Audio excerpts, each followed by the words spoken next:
Class 10 के juniors, how are you? I hope कि तुम अच्छा कर रहे होंगे, और नहीं भी कर रहे हो तो मैं आ चुकी हूँ, तुम्हारी अंकिता दी, तुम्हें एक अच्छा गाइडेंस और तुम्हें एक अच्छा मेंटोरशिप करने। तो मैं तुम्हें पहले अपना इंट्रोडक्शन दे देती हूँ। अगर तुम लोग मुझे पहली बार देख रहे हो तो क्लास 10 थी, मेरा नाम है अंकिता जोशी और मैंने अभी 2026 का बोर्ड दे रखा है अपने सीबीएसई प्यारे से क्लास 10 बोर्ड का। और चलो बिना वक्त गवाए चलो स्टार्ट करते हैं। तो मैं एसएसटी की नोट्स की बात कर रही हूँ। हाँ, एसएसटी के नोट्स दीदी बहुत मुश्किल होते हैं। एसएसटी इतनी बेकार होती है, हिस्ट्री, सिविक्स, इकोनॉमिक्स, ज्योग्राफी, दीदी कैसे समझी, कैसे रट्टा मारे। बस बस बस, ये डर मेरा भी था, तुम्हारे जैसी ही थी मैं भी। बट एसएसटी से मुझे 10th में इतना प्यार हो गया कि मैंने एसएसटी में इतना अच्छा स्कोर कर दिया। सबको ऐसा ही लगता है कि एसएसटी बोरिंग है, बट जब तुम उसका अपने आसपास के सराउंडिंग से जोड़ते हो तो वो एसएसटी इतनी अच्छी लगती है, इतनी क्रिएटिव कि बार बार पढ़ने का मन करता है। तो चलो उसके नोट्स जानते हैं, फिर कैसे बनाया मैंने नोट्स। तो अगर तुम्हें नोट्स बनाने हैं, एक अच्छे नोट्स बनाने हैं, तो फर्स्ट ऑफ ऑल तुम दूसरों के नोट्स यूज़ मत करो, दूसरों के नोट्स नेगलेक्ट करो। आप किसी टॉपर्स के नोट्स मत लो, आप किसी भी वेबसाइट से नोट्स को मत टीपो, क्योंकि उस टीपने से आपके दिमाग में कुछ असर नहीं पड़ने वाला, जो कि आप अपने दिमाग में एक्सरसाइज करवा के कराओगे। पर दीदी ये एक्सरसाइज कैसे होगी? अरे बुद्धू, कैसे होगी मतलब क्या? तो मैं अगर अगर अपने दिमाग की एक्सरसाइज करानी है तो यानी खुद से मेहनत करो।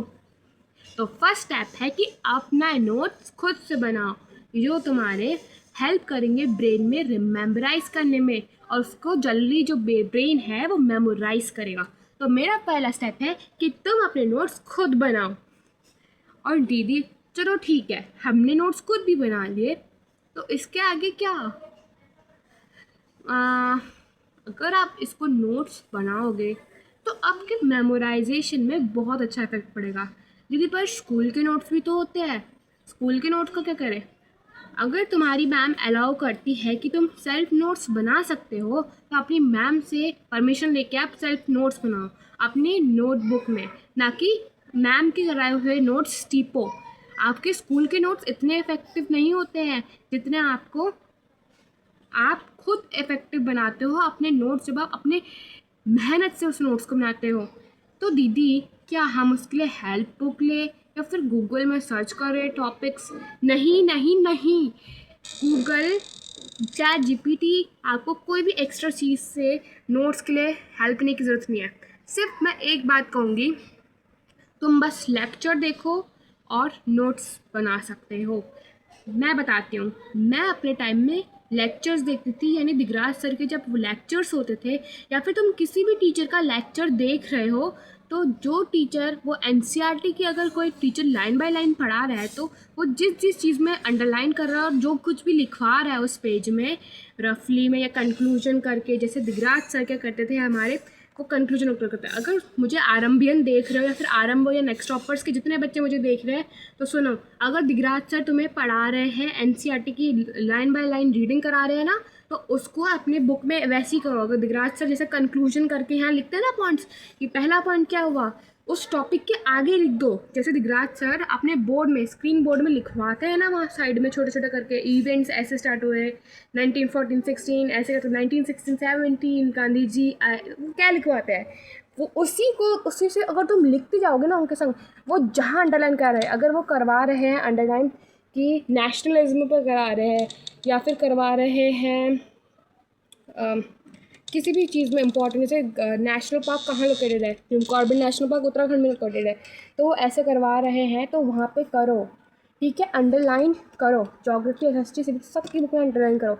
अरे कौन देख रहा है, बुक में अंडरलाइन नहीं करोगे और बुक में जब तक नहीं लिखोगे तो एसएसटी दिमाग में नहीं घुसने वाली है। तो बुक में लाइन भी करते रहोगे तो तुम्हें नींद भी नहीं आएगी और वो सब्जेक्ट बोरिंग नहीं लगता है। और जितना हो सके अगर तुम हाईलाइटर यूज़ कर सकते हो तो कर सो, क्योंकि उससे तुम्हारी बुक अट्रैक्टिव दिखेगी और तुम्हें पढ़ने में भी मन लगेगा। और उसके बाद तुम्हें कोई बुक लेने की जरूरत नहीं है। सेकंड पॉइंट, एनसीईआरटी से ही पढ़ो। यहाँ पे देखो मैं तुम्हें सेकंड पॉइंट भी बता रही हूँ कि एनसीईआरटी से ही पढ़ो और कुछ लेने की ज़रूरत नहीं है, ठीक है। एनसीईआरटी ही के अंडरलाइन करो, पहले पढ़ लो, लेक्चर्स वगैरह देख लो, फिर उसके बाद एनसीईआरटी उठा के अपने खुद के सेल्फ नोट्स बनाओ। इससे तुम्हारे जो ये नोट्स की दिक्कत है ना बेटा, वो सब कम हो जाएगी और तुम एक अच्छा स्कोर कर पाओगे। नोट्स की इतनी चिंता नहीं करनी है, जो तुम्हारा टीचर लिखवा रहा है वहाँ पे उसको तुम लिख सकते हो एक्स्ट्रा। या फिर तुम ये देखो, मैं तुम्हें अपनी एक इमेज दिखाती हूँ, क्या तुम ये देख सकते हो जो मैंने यहाँ पे डाली है फ़ोटो? क्या इसमें तुम्हें ड्राइंग दिख रही है? देख रहे हो कितनी मज़ेदार तरीके से मैंने ये लिखे हैं, कितने मज़ेदार तरीके से मैंने ये डायग्राम बनाई है। ये तुम्हारी ज्योग्राफी का चैप्टर है क्लास 10th वालों। देखो, ये है टेरेस फार्मिंग, जो पहले चैप्टर था, चैप्टर नंबर 1 का ही है ये, टेरेस फार्मिंग। और यहाँ पे तुम देख सकते हो कल्टीवेशन, है ना? तो ऐसी ही तुमको ड्राइंग बनानी है, या फिर तुम्हें कोई अपने ऐसा कुछ कीवर्ड्स यूज़ करो जो कि तुम्हारे दिमाग में बैठ जाए। अगर तुम्हें कोई टॉपिक इम्पॉर्टेंट लग रहा है तो उसमें तुम IM का भी मार्क कर सकते हो, जैसे मैं यहाँ पे कर देती थी। या फिर कोई टीचर तुम्हें बता रहा है कि ये टॉपिक में से बहुत इंपॉर्टेंट टॉपिक है, तो उसको मार्क कर सकते हो और उसको बहुत अच्छे से हाईलाइट करके तुम अपने नोट्स में चढ़ा सकते हो। नोट्स होने चाहिए तो अपने खुद के, आप अपनी समझ से बनाओ, उसके में ड्राइंग ऐड कर सकते हो, उसमें मज़ेदार के उसको सुंदर बनाने के लिए भाई जितना सुंदर है ना बनाओ। पर अगर तुम्हारे पास टाइम नहीं है तब मैं बोलूँ सुंदर मत बनाओ, बट अगर तुम्हारे पास बहुत टाइम है, अभी तो तुम्हारे पास बहुत टाइम है 10th वालों, तो अभी तुम अपने नोट सुंदर सुंदर बनाओ और उसका यूज़ करो। तो ऐसे ही मैं जानती हूँ कि तुम कर लोगे। तो मेरे जूनियर्स, हम लोगों को इस जर्नी में बने रहना है आखिर तक। तो मेरे चैनल को सब्सक्राइब कर लो और ये वीडियो अपने दोस्तों तक ज़रूर पहुँचाओ जिनकी हेल्प हो जाए इस वीडियो के माध्यम से। तब तक के thank you and have a nice day my juniors. And मुझे पता है कि तुम फोड़ कर आओगे और 10th में ऐसा बवाल मचाओगे कि रिश्तेदार बोलेंगे बेटा कर कैसे दिखाया तुमने ऐसा। तब तक के लिए पढ़ना है, फोड़ना है, रगड़ना है।